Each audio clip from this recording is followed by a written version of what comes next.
buhay sa mundo, ilang milyon nakalipas, ibinabasa sa ginarian sa mundo ng kasalanan upang kami mailigtas. Nagkatawang tao siya para kami ay nasa tamang landas. Kapalit ang buhay niya, kabayaran lahat. Nagpalansang sa krus sa aming harap para mamumuhay kami sa mundong tapat. Pati sa kabilang buhay pagharap, siya ang patutunguhan, nagadireksyon. San ba tayo lulugar? Siya ang magdesisyon kung saan ba kami ilapag. Dalawa lang ang patutunguhan, harap dilim o liwanag. Kasalanan may bayad, kaya nandito siya sa mundo sa kalikasan para tibit tayo sa ginharian. Kwento ko noon, panahon pa nakalipas, ilang milyon pa ang dumaranas hanggang ngayon. Kasaysayan niya'y tatak na tatak, pasok sa buto, puso o utak. Hindi natin mababayaran sa salapi or pilak.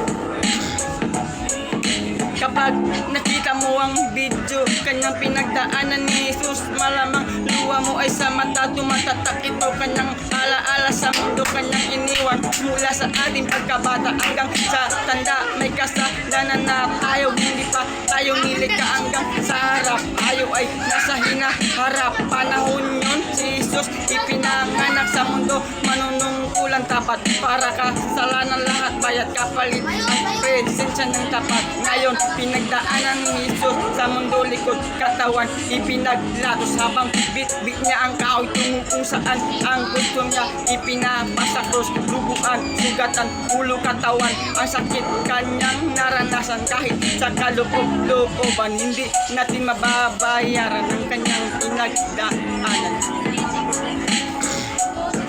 Ganyan si Jesus, binabayaran, kapalit ang buhay ni Jesus upang tayo'y mahugasan.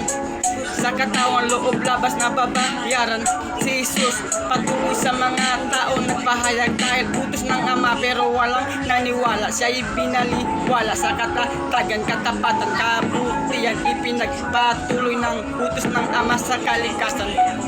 Dahil taon yun, marami may kasalanan. Tanong niya, sabi ako ang anak ng Diyos, kagamanan. Ipinapasaltik sa pusto, sa kahiba-hibaan. Lahat ay nakakaalam, lider ng ginharian. Maghahato ng parusa, kamatayan mo ang landas. Bakit siya nakaharap? Kaya kasaysayan lang, baydaan mundong kalawakan. Si Jesus may malaking papel sa lahat ng karamihan. Dahil kasalanan kanyang nabayaran, kapalit at ang kalwatian.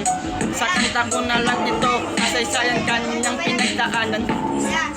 Ito ang alaala, ang awit na kanyang iniwan. Paalam, sana mamunga ng kaalaman. Ganyan ang Diyos kamahal sa taong mundong kalawakan. Ramdam na natin ang presensya niya sa mundo. Kahit ano pang darating na karanasan, bibig natin ang pangalan niya na iniwan na may kasaysayan. Huwag natin kalimutan dahil dalawa niya ang pinagpalit sa ating kasalanan. Buhay at mundong kalawakan upang kasalanan mabayaran. Kaya dito ko na ipapaalam, marinig niya o hindi, ang importante tayo ay nakakaalam. Salamat sa iyo, kami iyong nabayaran. Nais mo lang kami mailigtas sa kinaroroonan. Kaya tao lang ang magdesisyon sa tama mali nilalakaran.